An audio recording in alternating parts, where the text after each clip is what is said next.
waaqayyo galanaa ta'uu hundi keenya haala kanaan as dhufuu dandeenyu jirra. Akkuma kanaan dura agarrettis irreessi biyya kanaa milkii guddaa qaba. Bara baraan keessummaa argannaa. Bara guddaa keessummaa Minisootaadhaa argannee, Awustiraaliyaadhaa argannee, bara nammoo kun keessummoota babbayyiiwwan biyyaas qabnaa obbo Migeessaa, Neezerlaandis qabnaa obbo Garasuu, baga nagaan dhuftan isiniin jennaa.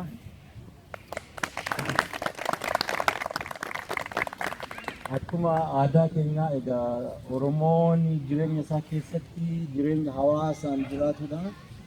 Hawaasaaf iddoo guddaa kennaa wanta hawaasaan hojjennaa waan hundumaa waa gammachuu kennaa waa'ee rakkoo biyya gubbaa jiru hawaasaan waan hundumaa kan hojjennu hawaasaaf iddoo guddaa kennaa. Hawaasni Switzerland kan biyya kana keessa jiraatus kana wanni keessa galchuudhaan kuna walgeenye irratti hawaasaatti akka hawaasaatti Oromoon kan godhu keessaa wanti guddaan tokko jiraate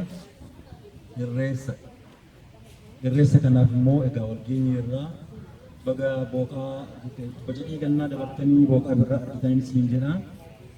Amma sagantaa keenya haalaan itti fufnee akkuma aadaa keenyaatti akka biyyaatti hiriirree dhaqnee malkaatti irreeffannaa. Irreeffachuu jechuun waan biraa miti. Waa tokkollee waan tokko wanni qabu waaqa galateeffachuu jechuudha. Waaqayyo miti. Uumaa galateeffachuu. Uumaatti amanuun hunda keenya keessa wanta jiru dhalootaan wanta jirudha. Uumaa sana galateeffannaa. Ganna gurraacha, ganna rakkoo baay'ee keessa dabarree aduu irraa arguu keenya Oromoon walga'ee waaqa isaatiif irreessa galche. Isa kun aadaa keenya kan hojjechaa jirra iddoo jirutti. Kana immoo faayidaa isaa agarreerra inni ilmaan Oromoo wajjin dhaabbachuudhaaf nu gargaareera. Rakkoo keenya kunuunsuudhaaf nu gargaareera. Rakkoon guddaa jiru hin beekna. Deemuun barbaachisaa miti. Kanarree akka haasofnu akka yaada walii gidduu nu gargaaran waan ta'eef waggaa waggaan asarbuu keenyaatti karaa kootiin baay'een gammadaa irra deebi'een baga nagaan dhuftan isiniin jedha. Kanaan asitti akkuma aadaa keenyaatti egaa dubartoonni fuuldura deemu warri jaarsolii akka kootii duubaa deemnaa duuba deemneet wanta jedhamu jecha gara malkaatti deemnaa. Kan biraa innaa malkaa gubbaa keenya egaa waaqa ofii galateeffachuudhaan waaqa eebbifachuudhaan isa darbeef waaqa eebbifachaa isa dhufuuf waaqa kadhachuudha. Kanaafuu akkaataa dhufni irraa loozaanii abbaan tokko akka jaarsaatti eebbanuu kenna. Barni irraa yoo jiraate akkasitti ni kenna. Jenevaa irraa yoo jiraate akkasitti kenna. Otoo akka biyyaatti egaa lammiin hangafaa fi qixisuu qaba.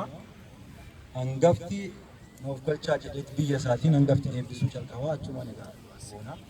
Kana gochuu wanta hin dandeenyeef biyya kana keessatti magaalaa dhufnu gubbaarraa wal eebbisna jechaadha.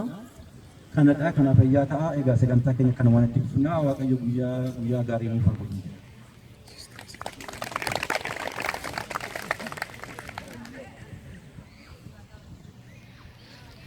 Ayyee galatuma gudumachuu.